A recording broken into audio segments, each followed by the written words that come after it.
Quiero daros la bienvenida a esta primera sesión de esta iniciativa de la revista Teoría de la Educación que hemos titulado Diálogos sobre Educación, con el objetivo de mantener encuentros con autores que están promoviendo ideas relevantes para el panorama pedagógico contemporáneo.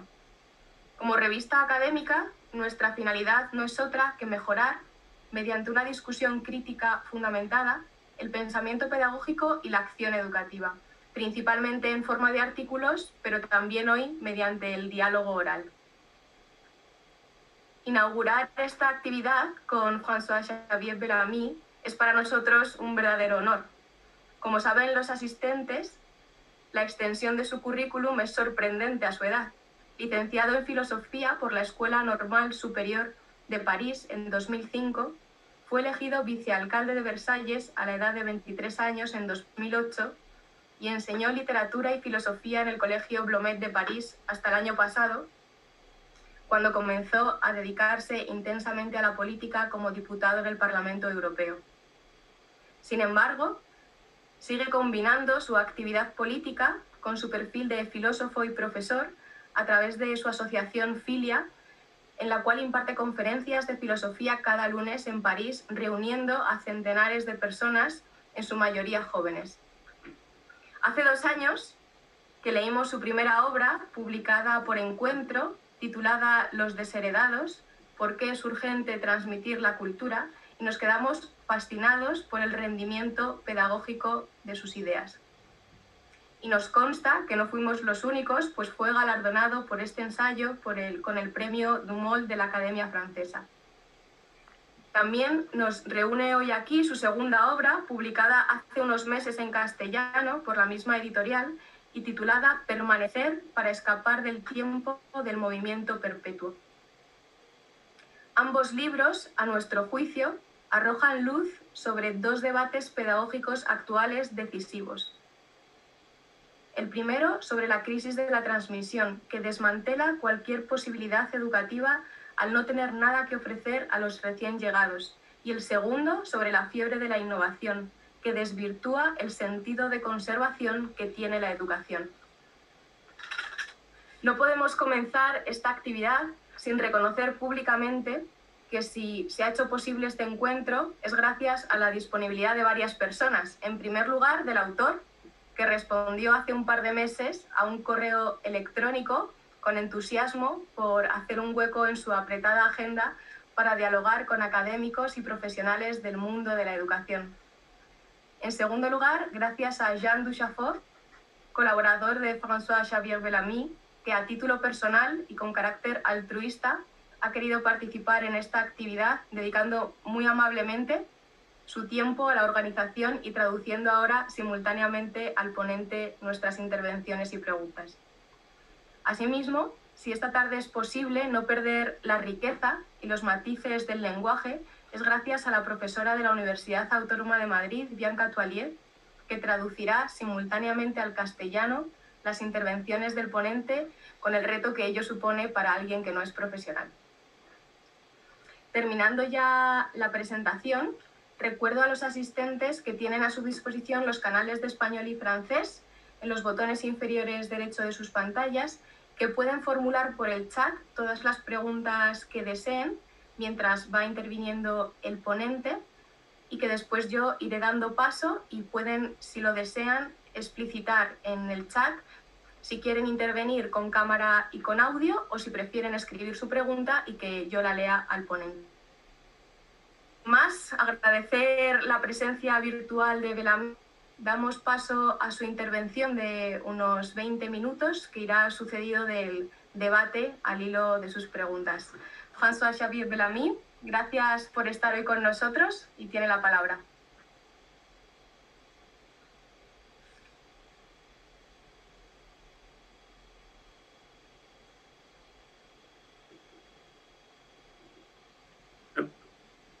Bonsoir.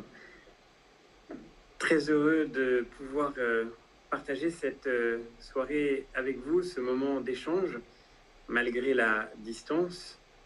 C'est un grand honneur pour moi de pouvoir vous rencontrer Et j'espère que nous pourrons prolonger cette conversation par une rencontre plus réelle quand les circonstances le permettront. Et je suis très touché de cette invitation et, chère Tania, de ce que vous avez dit pour ouvrir cet échange. Très heureux que les Déshérités et Demeure aient pu accompagner vos réflexions. Et je voudrais aujourd'hui très modestement revenir sur l'intuition que j'ai tenté de porter dans ces deux textes. J'ai reçu un certain nombre de questions que vous m'avez fait parvenir. Je suis désolé de ne pas pouvoir y répondre dans votre belle langue et pardon de le faire en français. Je remercie beaucoup Bianca Toyer qui a accepté de faire le travail d'interprétation. Dans les questions que vous avez posées, l'un d'entre vous écrit « Faut-il préférer le futur ou le passé ?»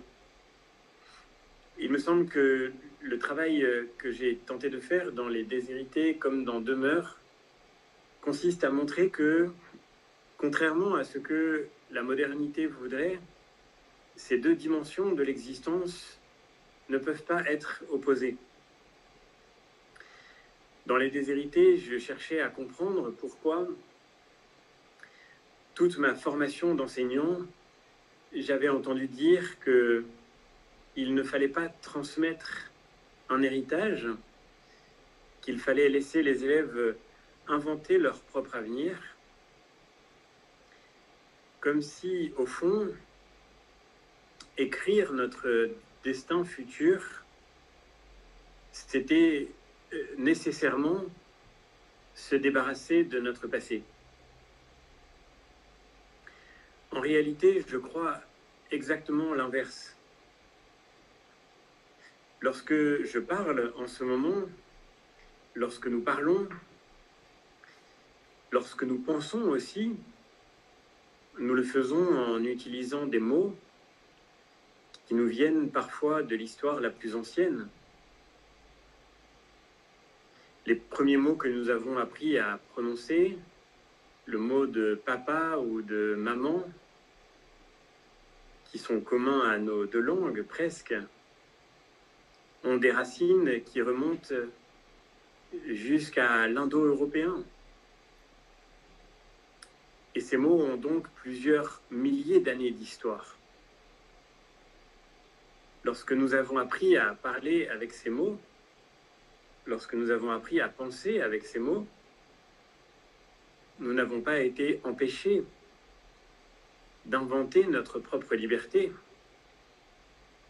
Au contraire, nous n'aurions jamais pu penser librement sans ces mots que nous avons reçus. Et ceux qui nous les ont transmis ne pouvaient pas prédire ce que nous allions faire de la langue que nous apprenions.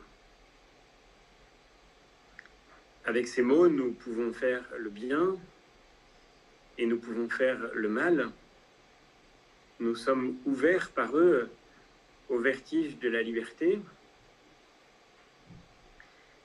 Nous pouvons utiliser la langue dans une diversité infinie d'usages.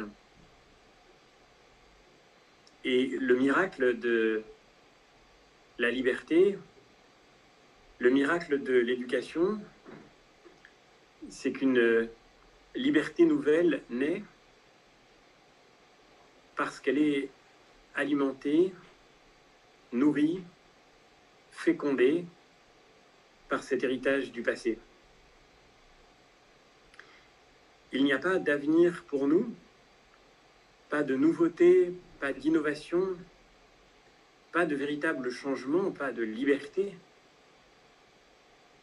sans recevoir d'abord de l'histoire, parfois de l'histoire la plus ancienne, ce qui peut nourrir notre capacité d'inventer et de créer. C'est la raison pour laquelle, au fond, je crois que cette opposition même entre le passé et le futur ne peut pas être prise au sérieux. il n'y a pas politiquement d'un côté des progressistes qui seraient le camp du futur contre des conservateurs qui seraient le camp du passé. Une telle opposition est tout simplement dépourvue de signification. Et ce qui m'a paru essentiel dans la crise que nous traversons, c'est qu'elle naît justement de cette fiction, elle naît de l'idée que nous nous faisons, que nous pourrions inventer notre liberté de demain au prix de notre héritage et du sacrifice de notre histoire, de nos racines, de nos principes, de ce qui demeure au fond, de ce qui reste identique à l'intérieur d'une société. Hannah Arendt, dans La condition de l'homme moderne, écrivait, l'un d'entre vous le rappelle dans sa question, que l'éducation est essentiellement conservatrice. Mais ce n'est pas une manière pour elle de dire que l'éducation doit nous enfermer dans la répétition du passé, dans la répétition du même. Ce que Hannah Arendt veut dire, c'est que le miracle de la liberté, qui nous rend capables d'introduire une nouveauté dans l'histoire par le jeu de l'action, le miracle de la liberté par laquelle nous inaugurons quelque chose de neuf, ne peut naître s'il ne se fonde pas sur la réception d'un héritage par le travail de l'éducation. Et c'est par là que l'éducation est à la fois conservatrice et en même temps la seule occasion possible d'une rénovation du monde. La seule manière d'offrir au monde ce que Hannah Arendt appelait la natalité, c'est-à-dire la nouveauté de chaque génération qui apporte au réel sa capacité d'inventer. Pour pouvoir écrire le futur, écrit Hannah Arendt, nous devons nous inspirer de la seule chose dont nous disposons. Car le futur ne nous donne rien. Il n'existe pas encore. Le futur ne nous apporte rien. C'est nous qui devons lui donner. Et pour lui donner quelque chose, nous devons d'abord recevoir. Et ce que nous pouvons recevoir nous vient de ce qui nous précède, de ce qui demeure. En écrivant « demeure », je ne cherchais pas de la même manière à affirmer qu'il y aurait d'un côté le camp du mouvement, du changement et de la liberté, et de l'autre côté, le parti de l'immobilité et de la stabilité. Le débat entre Parménide et Héraclite a structuré toute la civilisation occidentale. Mais si l'on y regarde bien, on verra que la seule chose qui peut sauver le mouvement, c'est l'existence d'une permanence. Si rien n'est immobile, alors rien ne peut permettre de percevoir le mouvement. Et ceci est vrai même au sens physique de ce terme. Héraclite, qui incarne la philosophie du changement, affirme que tout s'écoule, qu'on ne se baigne jamais deux fois dans le même fleuve. Mais pour voir que le fleuve coule, encore faut-il être sur la rive et le regarder passer. si tout est liquide, si tout est mobile, alors le mouvement lui-même devient impossible, imperceptible, et ne peut pas être sauvé.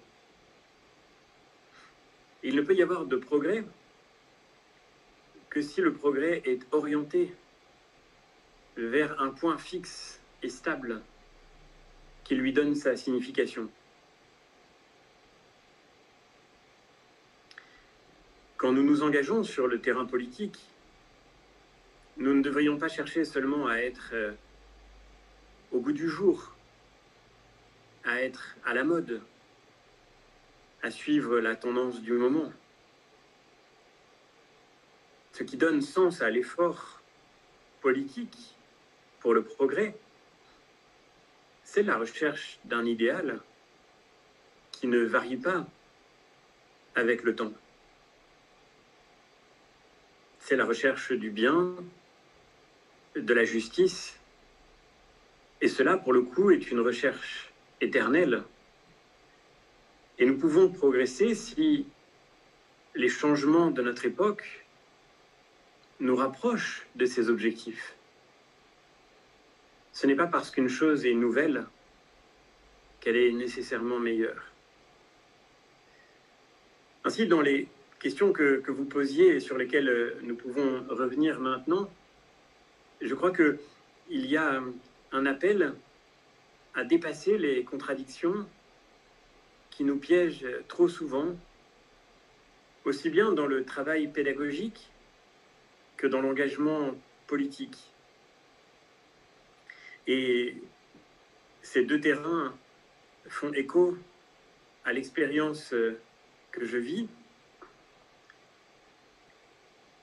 Il me semble que nous ne cherchons pas, nous ne devons pas chercher à figer notre monde dans un passé idéalisé, pas plus que nous ne devrions éprouver de ressentiment envers la réalité en cherchant systématiquement à tout changer, à tout transformer. Ce qui donne sens au travail éducatif, c'est l'expérience merveilleuse de susciter chez nos élèves une liberté nouvelle dont nous ne pouvons prédire les fruits et que nous ne mesurerons pas en permettant à leurs esprits d'être augmentés par la rencontre avec ce dont nous avons hérité. Ce qui donne sens à la politique, c'est de chercher à nous appuyer sur cette sagesse et les points fixes qui orientent notre effort pour permettre un authentique progrès.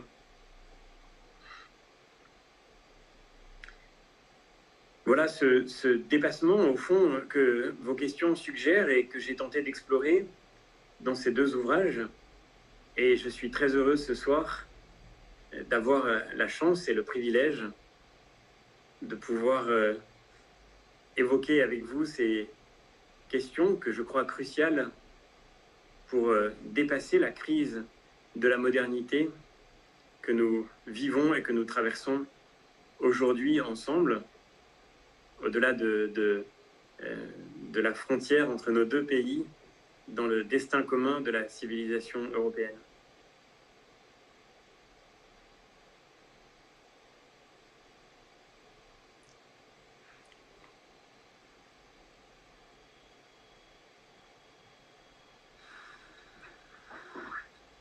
Muchas gracias. Muchas gracias por esta introducción y por contestar ya algunas de las preguntas que habíamos formulado al hilo de la lectura de sus obras. Y damos paso a los asistentes, a las preguntas de los asistentes, que recuerdo que pueden hacer por el chat o que pueden levantar la mano, pueden marcar la opción de levantar la mano para que demos paso por audio o por audio y cámara para que puedan formular ellos mismos sus preguntas. O si no, como saben, pueden formularlas por el chat. Tenemos una pregunta que es sobre cuando se publicó en Encuentro la primera obra de Los Desheredados. Habían pasado ya algunos años desde que había publicado el libro en francés, y usted tenía como una problemas técnicos, un segundo. Tenía usted una visión más pesimista, ¿no? Porque habían ocurrido los atentados de París. Entonces queremos saber, desde 2018 hasta 2020, nos gustaría saber cuál es su diagnóstico actual, viendo que había dado un paso en su reflexión sobre la situación de la transmisión de la cultura en esos 2 años, si ha visto un salto hacia una dirección o hacia otra en estos últimos años.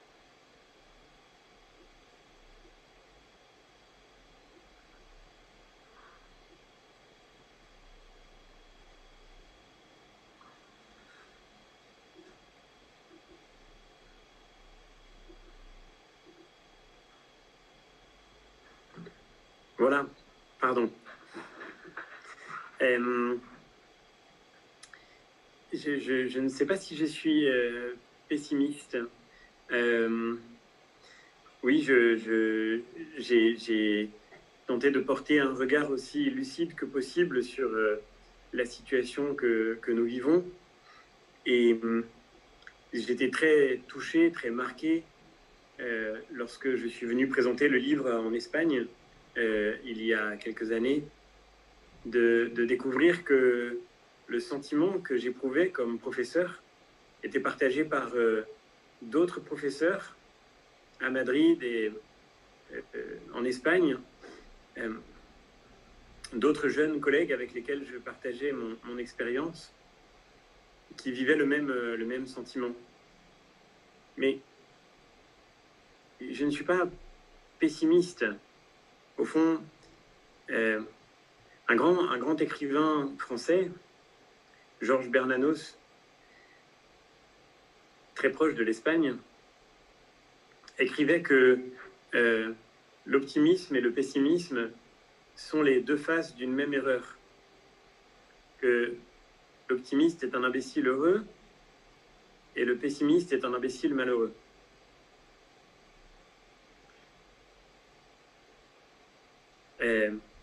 Il me semble que ce qui compte, c'est de faire face lucidement à la réalité pour pouvoir trouver la force d'agir avec cette vertu essentielle qui est l'espérance. L'espérance est tout à fait différente de l'optimisme. Elle suppose d'accepter la difficulté du moment que nous traversons, car s'il n'y a pas de difficulté, on n'a pas besoin d'espérance. Mais l'espérance, c'est le pari que malgré les difficultés, on peut trouver, dit Bernanos, une autre aurore. On peut avancer vers un autre jour. Et c'est, je crois, ce qui est au cœur du travail éducatif. Tout éducateur authentique est animé par l'espérance. Et aujourd'hui, je ne suis pas plus optimiste qu'il y a quelques années. Il n'y a pas tellement de raisons de l'être. Nous voyons que nos sociétés sont profondément fracturées. En France, en particulier, l'éducation a été directement touchée par l'attentat contre un professeur récemment décapité à cause de l'un de ses cours. Il n'y a pas beaucoup de raisons d'être optimiste, et pourtant je reste convaincu que si nous sommes de nouveau capables de transmettre ce que nous avons à offrir, alors nous retrouverons toujours chez nos élèves la soif infinie d'apprendre. Et c'est cette espérance-là qui anime, je le vois autour de moi, beaucoup de ceux qui s'engagent dans la mission éducative avec le souci de préparer un monde meilleur pour l'avenir.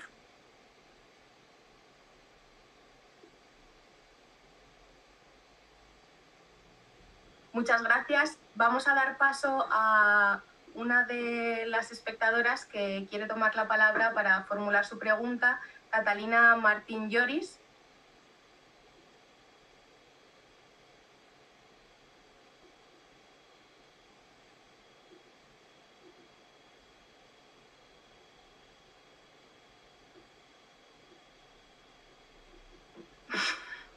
Puede. Bueno, vamos dando paso también a otras personas que han pedido la palabra. ¿Vale? Fernando Gil quería también formular una pregunta y vamos a darle paso.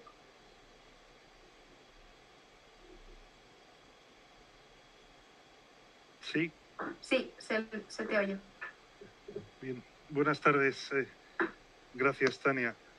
Gracias, profesor Bellamy, por sus libros y por colaborar esta tarde en esta actividad organizada por la revista Teoría de la Educación. Como Tania ha dado las gracias a todo el mundo, quiero yo también, como editor de la revista, darle las gracias a ella, que es la que ha organizado y gestionado este acontecimiento y esta actividad. Quería yo preguntarle, profesor Bellamy, cuando ha recordado el asesinato del profesor en Francia, que todos lamentamos, juntando las tesis de sus dos libros, ¿cómo puede un educador combinar hoy en nuestras sociedades democráticas el creciente pluralismo con una idea del bien común? Parece cada vez más difícil la presencia de ese bien común, sustantivo, básico, sobre lo que supone el desarrollo humano, y más bien estamos tendiendo, bueno, pues a ampliar cada vez más en cuestiones superficiales el pluralismo.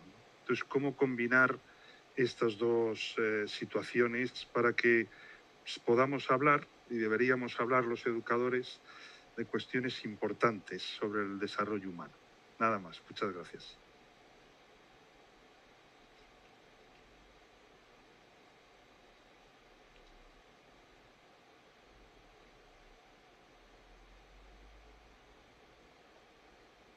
Merci beaucoup. J'espère avoir bien saisi votre question et je remercie beaucoup Jean, grâce à qui je peux comprendre vos propos. Il me semble qu'il faut distinguer le pluralisme et le multiculturalisme. Une société sera toujours faite par la pluralité des personnes qui la constituent, de cette richesse que représente la singularité de nos représentations du monde, de nos manières de le percevoir et de l'approcher. Et c'est justement l'expérience extraordinaire de l'éducation que lorsque vous faites le même cours à 30 élèves, ils en tirent quelque chose chacun de différent. Que lorsque vous transmettez la même langue à des enfants, ils diront des choses différentes avec les mêmes mots qu'ils apprennent. Cela est la richesse d'une société. Aristote écrit dans l'Éthique à Eudème que tout homme a quelque chose de particulier à apporter à la vérité. Et c'est, je crois, l'une des plus belles affirmations philosophiques. Tout homme a quelque chose de particulier à apporter à la vérité. Ça n'est pas pour autant relativiste. La même réalité peut être approchée par des regards variés qui ne sont pas nécessairement pour autant contradictoires. Et lorsqu'une contradiction survient, ce qui fait partie de la vie de toute société, elle peut susciter un dialogue, une conversation. Pour cela, encore faut-il qu'il y ait une langue commune. Encore faut-il qu'il y ait une culture commune. Et le pluralisme dans une société ne peut être vécu que si nous avons en commun quelque chose qui nous réunit. Nous vivons aujourd'hui l'échec d'un modèle multiculturel. Ce modèle qui a vu des communautés juxtaposées les unes aux autres, s'éloigner de plus en plus, sans se reconnaître de lien.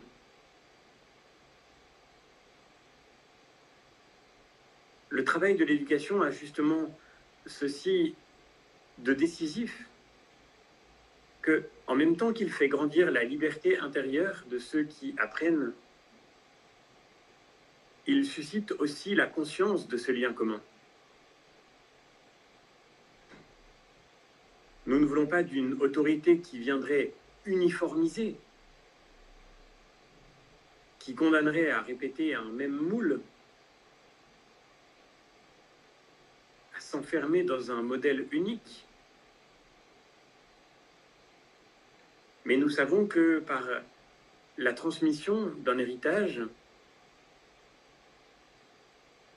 par l'autorité des auteurs que nous pouvons lire,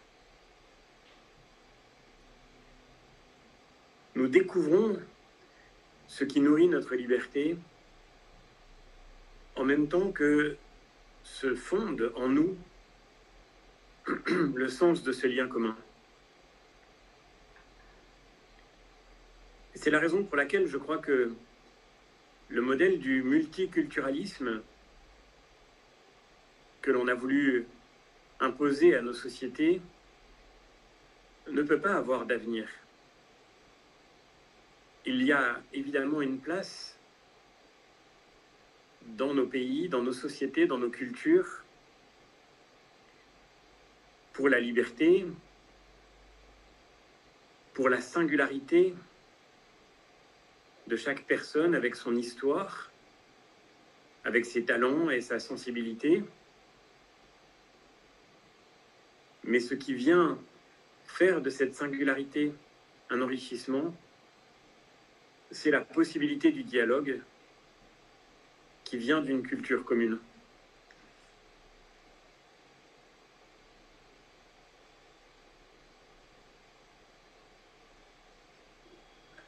Muchas gracias. Tenemos un par de preguntas de Jaime Grau y de Jorge Hoyos.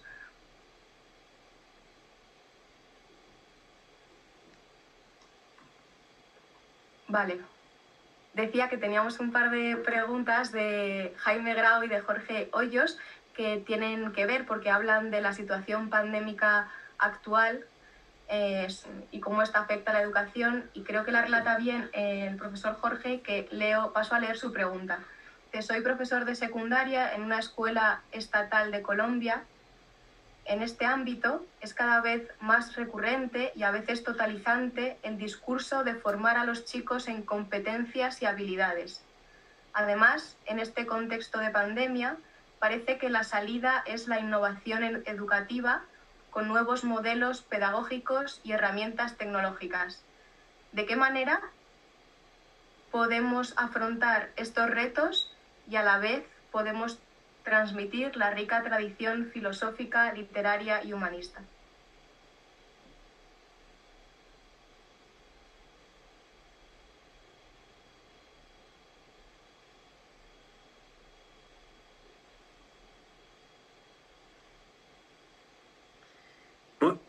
Il me semble que la clé pour préparer le monde de demain et pour préparer les enfants à ce monde des nouvelles technologies, c'est précisément de leur permettre de grandir à l'écart de ces technologies et d'acquérir à leur égard une distance et une liberté. De fait, si nous y regardons bien,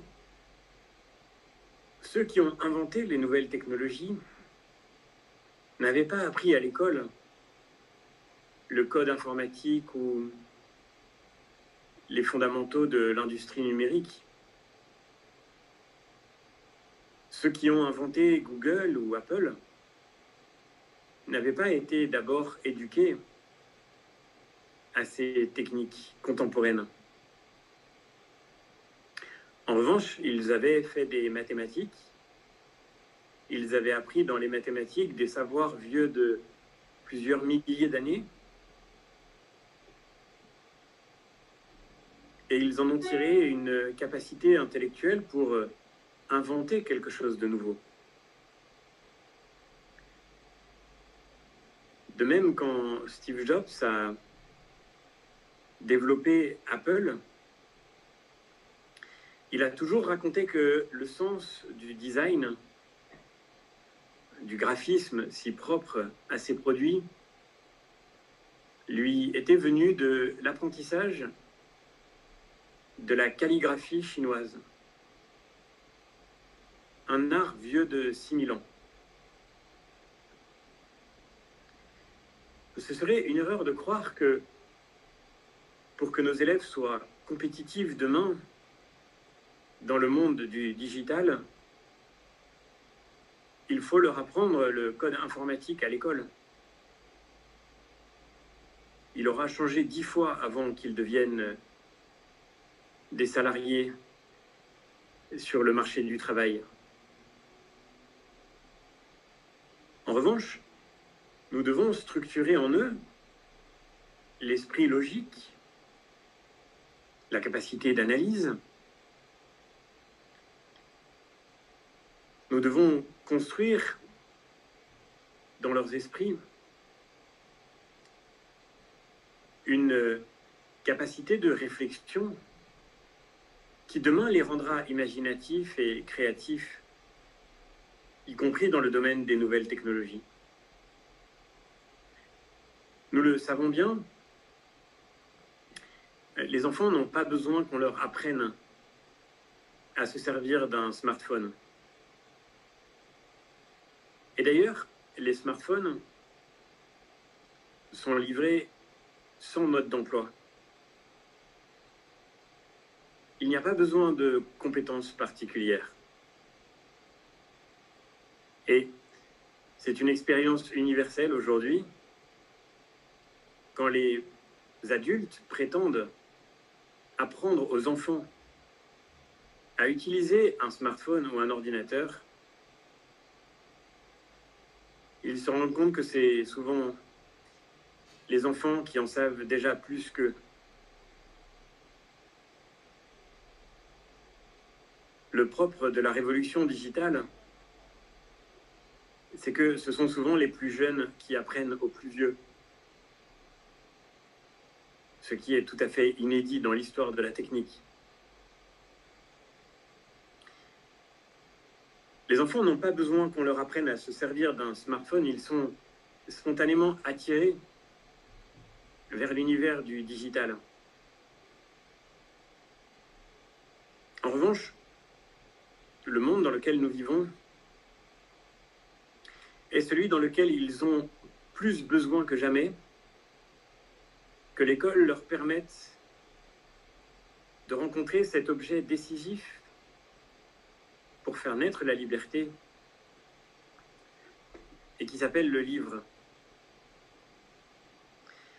Quand vous commencez une recherche sur Google, vous savez déjà ce que vous voulez trouver. Et votre but, c'est d'aller le plus vite possible au résultat de la recherche. Le monde du numérique, c'est le monde de l'immédiateté, le monde de l'accélération. Nous sommes passés de la 2G à la 3G, puis la 4G et la 5G. Et nous avons des téléphones et des ordinateurs de plus en plus performants pour aller de plus en plus vite de la question à la réponse et du désir à la consommation. La logique du digital, la logique de l'immédiateté, est exactement à l'inverse de celle de la lecture. Et c'est sans doute la raison pour laquelle le monde des téléphones a rendu si difficile pour nous la patience du livre. Quand vous ouvrez un livre, par définition, vous ne savez pas ce que vous allez y trouver. Et vous acceptez de suivre un chemin que vous ne connaissez pas encore. Ce qui compte pour vous, ça n'est pas d'arriver le plus vite possible à la dernière page. C'est le temps même du livre qui est important. Son épaisseur, sa substance. La rencontre avec un auteur peut ainsi vous augmenter de ce que vous ne saviez pas encore, de ce que vous ne pensiez même pas désirer. Le mot auteur vient du latin auctor, qui vient du verbe augmenter. Le livre augmente ma liberté, il m'augmente de moi-même. À la différence du digital, qui est un jeu en cercle fermé, le livre est une expérience qui me conduit à trouver ce que je ne cherchais pas. Ainsi, la patience du livre éveille la liberté et elle est plus nécessaire que jamais dans le monde des nouvelles technologies. Bien sûr, les enfants d'aujourd'hui vivront dans un monde numérique, mais il me semble que pour les y préparer, pour garantir leur liberté à l'égard de ces outils, pour garantir que demain, nous ne soyons pas possédés par ce que nous possédons, pour que demain, nous ne soyons pas maîtrisés par nos propres outils, il faut que nous puissions mûrir cette liberté que le livre peut nous donner. Le mot livre vient du latin liber, et son étymologie même renvoie à la liberté. Et je crois que la pédagogie la plus adaptée au monde contemporain est celle qui justement saura se mettre à l'écart des dernières nouveautés pour revenir à cette source de liberté intérieure. Heidegger écrivait :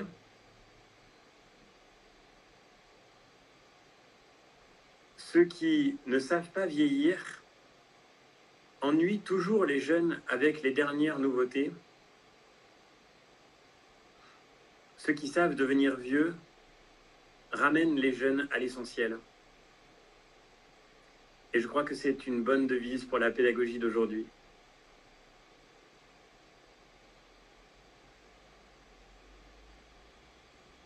Gracias. Tenemos varias preguntas. Formulo la siguiente de David Reyero, que dice: nosotros aquí en España estamos ahora en el centro de un cambio sobre la ley de educación.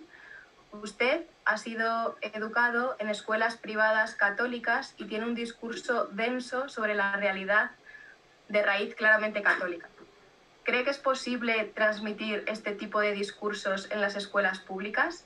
¿Pueden las escuelas públicas ser realmente lugares de transmisión densa?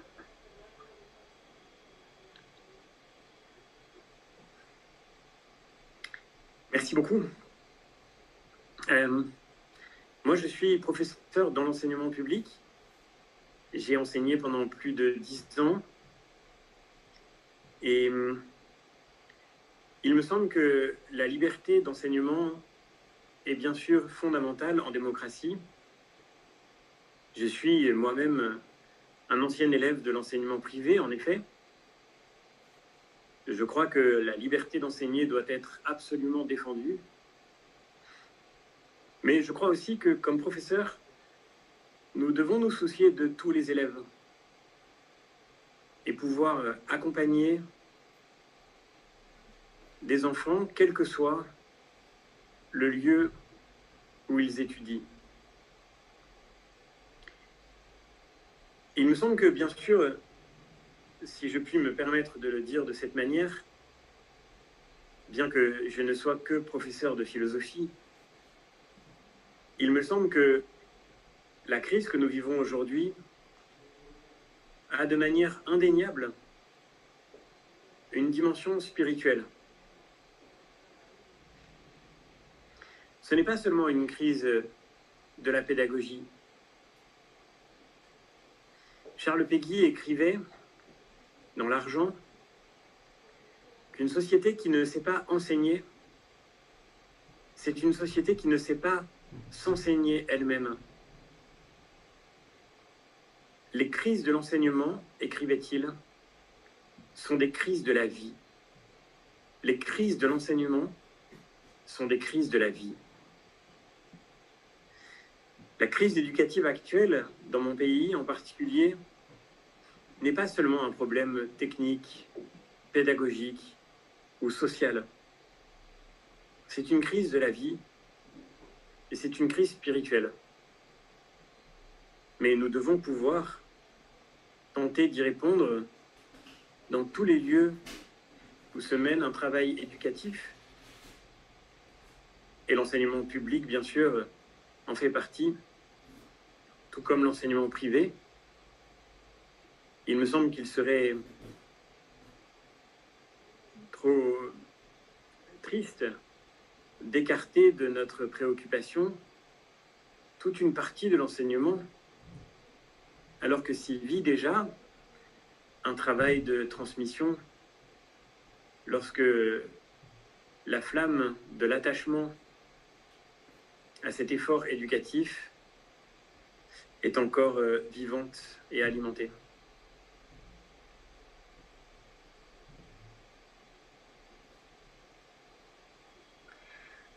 Más preguntas que ahondan en la cuestión meramente educativa. Nos pregunta Alberto Sánchez Rojo, le pregunta, dice, puede ser una pregunta un poco simple, pero me gustaría saber cómo definiría en pocas palabras lo que consideraría la formación ideal de un futuro profesor, teniendo en cuenta nuestro contexto.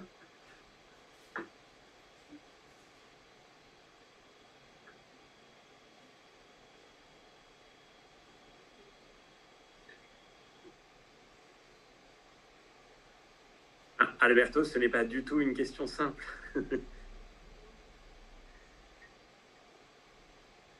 Il y a quelque chose de plus important et peut-être de plus difficile encore que de former des élèves, c'est de former des professeurs.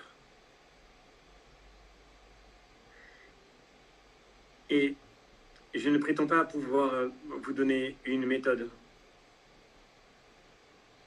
un chemin à suivre ou bien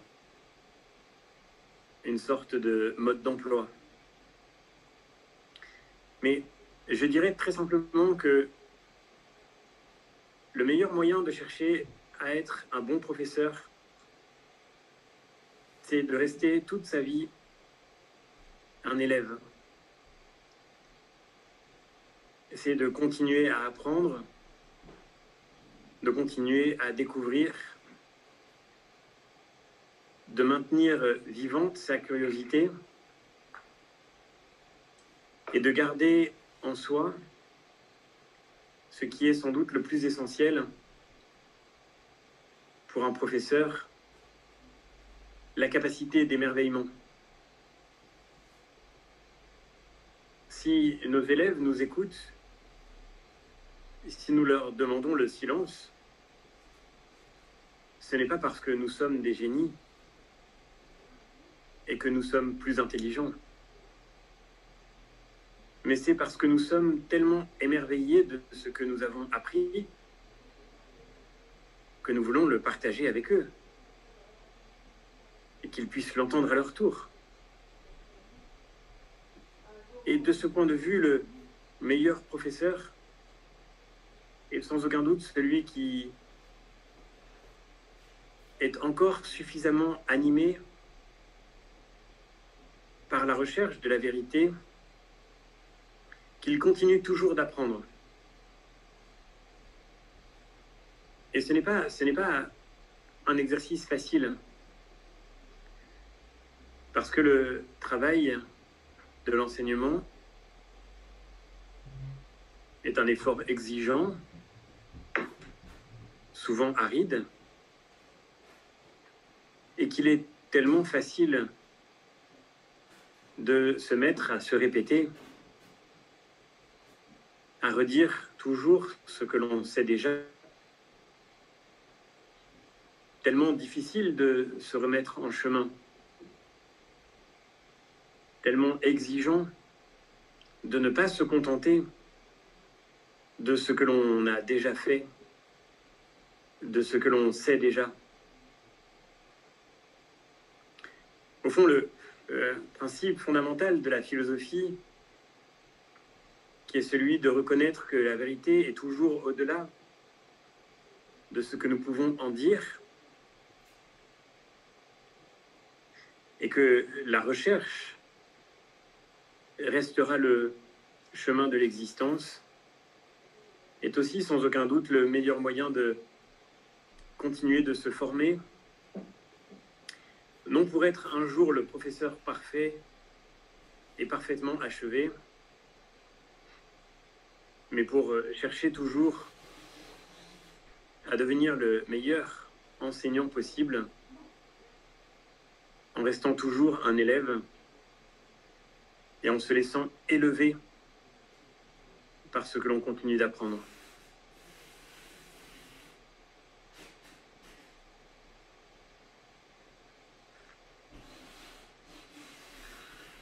Gracias. Aunque estamos ya yendo hacia el final, tenemos una pregunta más del profesor José Antonio Ibáñez Martín, que pide la palabra y que, por tanto, si todo va bien y funcionan los audios pertinentes, vamos a darle paso con audio para que pueda formular su pregunta.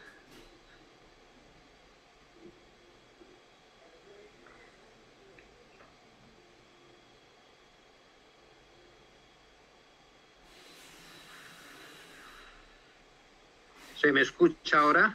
Sí, ahora sí.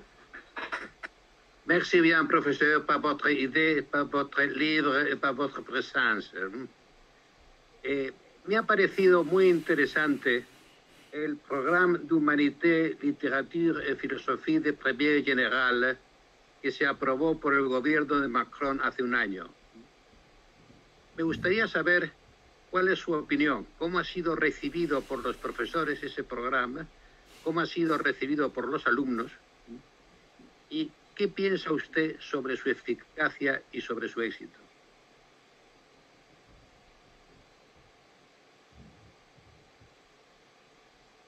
Alors, je ne voudrais pas rentrer dans une discussion sur l'enseignement en France.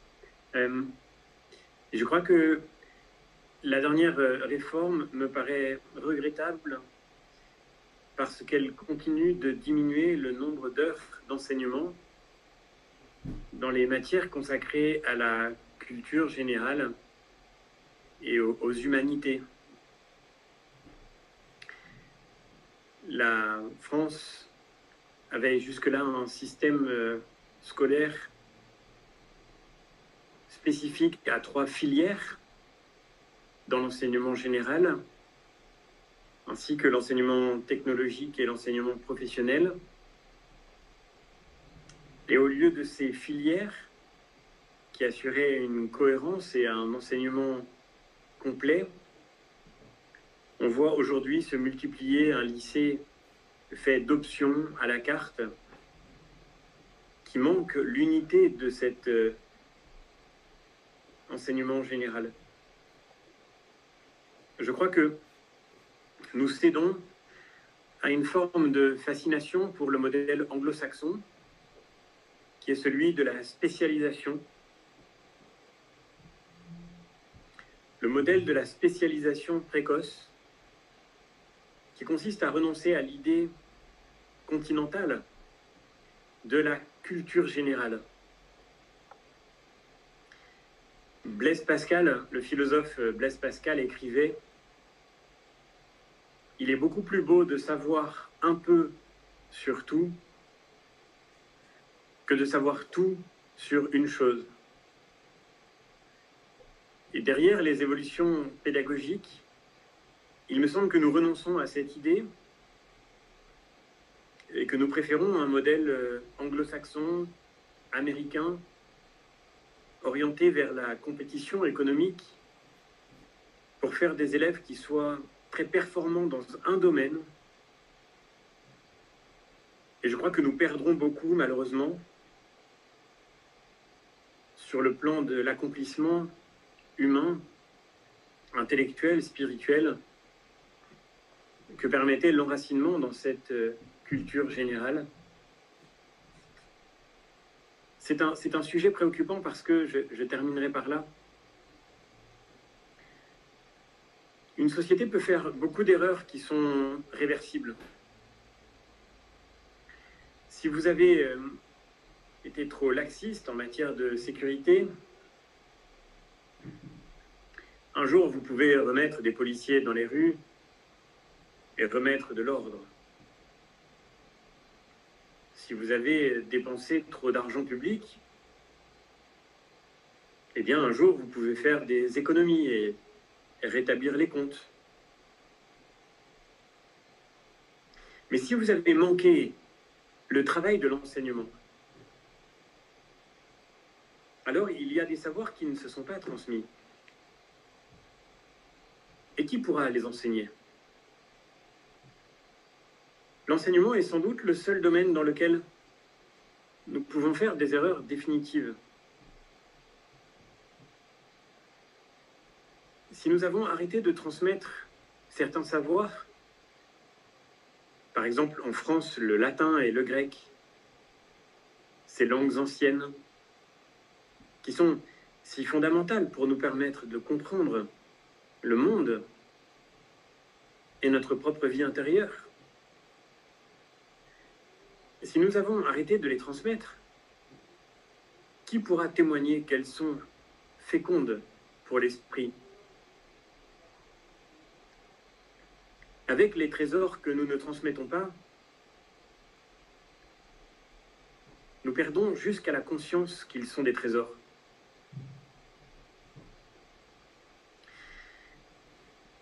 Et je ne dis pas cela pour paraître pessimiste, seulement pour que nous prenions conscience que la mission de l'enseignement est aujourd'hui marquée par une forme d'urgence essentielle. Cette urgence de transmettre,